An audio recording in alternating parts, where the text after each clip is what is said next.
Penembakan siswi SMP di Semarang, korban didatangi 4 orang. Polisi telah menangkap tersangka penembakan terhadap remaja putri Semarang berinisial CTD, 16. Korban merupakan pelajar di sebuah SMP swasta di kota Semarang yang menjadi korban penembakan menggunakan airsoft gun di rumah kos Jalan Pusponjolo, Bojong Salaman, Semarang Barat, Rabu, 2/10, sekira pukul 21.45 waktu Indonesia Barat. Tersangka penembakan sudah ditangkap. Untuk motif masih didalami, ujar Kasatreskrim Polrestabes Semarang Kompol Andika Darmasena, Jumat, 4/10. Dari informasi yang dihimpun Tribun Jateng, korban didatangi oleh beberapa orang dewasa di kamar kosnya. Korban sontak berteriak minta tolong sehingga para penghuni kamar kos lainnya sempat mendatangi kamar kos korban. Namun, tersangka mengancam para saksi untuk tak perlu ikut campur bila tak ingin ditembak. Korban yang ketakutan bersembunyi di kamar mandi kamar kos, tetapi pintu kamar mandi berhasil didobrak hingga akhirnya korban ditembak sebanyak 3 kali. Penembakan berulang kali ini mengarah ke arah perut sisi kiri 1 kali dan lengan kiri 2 kali. Selepas melakukan penembakan, tersangka meninggalkan lokasi kejadian.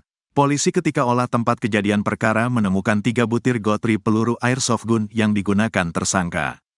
Meski pelaku sudah tertangkap, polisi masih enggan menyebutkan sosok ini. Nanti pekan depan, Senin kami rilis, tandas Andika. Seorang siswi SMP menjadi sasaran penembakan dengan airsoft gun oleh orang tak dikenal saat berada di dalam kamar kos, di daerah Semarang Barat, pada Rabu, 2/10, malam. Akibat kejadian tersebut, korban mengalami 3 luka tembak di tubuhnya, yakni 2 luka di lengan kiri dan 1 di perut. Korban diketahui bernama CTDS, 14, siswi sebuah SMP di kota Semarang. Korban merupakan warga Kecamatan Gajah Mungkur, yang tinggal di tempat kos, Jalan Puspanjolo Selatan, Kelurahan Bojong Salaman, Kecamatan Semarang Barat. Informasi yang diterima Tribun Jateng, pelaku penembakan merupakan ayah teman korban. Saksi mata, Apriliana menuturkan, penembakan terjadi pada pukul 21.30. Tempat kos Apriliana saat itu didatangi 4 orang, terdiri atas 2 perempuan dan 2 laki-laki. Saya tidak tahu masalahnya, cuma dia, korban, minta tolong, terus masuk kamar saya.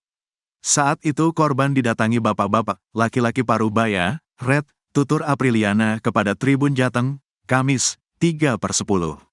Apriliana mengatakan, saat itu bertanya kepada pria yang mengejar korban. Namun perempuan yang merupakan anak pria itu memintanya untuk tidak ikut-ikut dalam permasalahan tersebut. Anaknya yang perempuan bilang, tidak usah ikut-ikut, nanti mbahnya yang kena, tutur Apriliana. Saat itu juga, kata Apriliana, pria itu mengeluarkan airsoft gun. Sontak Apriliana menutup pintu kamarnya. Bapak itu menembakkan pistol, airsoft gun, Red, dari atas pintu sebanyak 2 kali, ujarnya. Selain menembak, pria itu juga menendang pintu kamar Apriliana. Korban kemudian lari ke kamar mandi dan diikuti pria itu. Di dalam kamar mandi, pria menembak korban, kena lengannya, tuturnya. Dia menambahkan, korban merupakan penghuni baru di kosnya. Dia pun baru mengenal korban. Kalau permasalahannya apa, yang menjadi pemicu penembakan, Red, saya kurang tahu, tandasnya. Sementara itu, Ketua RT setempat, Soleh menuturkan, korban langsung dibawa ke rumah sakit oleh pelaku penembakan. Permasalahannya apa, saya juga belum begitu jelas. Saya sendiri terlambat datang ke tempat kejadian perkara, TKP, kata Soleh, Kamis. Menurut Soleh, informasi yang beredar penembakan itu diduga karena utang piutang atau dendam. Namun informasi yang diterimanya belum begitu detail. Korbannya ini cewek, infonya masih muda. Sebelumnya ngekos di Puspanjolo Tengah, terus pindah ke kos itu, lokasi penembakan, Red. Kok baru 2 hari, ngekos, sudah ada masalah, kata dia. Keributannya kecil, setelah kejadian langsung bersih, korban langsung dibawa pelaku ke rumah sakit, tuturnya. Kapolsek Semarang Barat, Kompol Andre Bahtiar, membenarkan adanya kejadian penembakan. Polsek Semarang Barat juga sempat menangani perkara tersebut. Namun untuk penyelidikan diambil alih Polrestabes Semarang. Penyelidikan perkara itu ditangani Polrestabes Semarang Barat, tandasnya.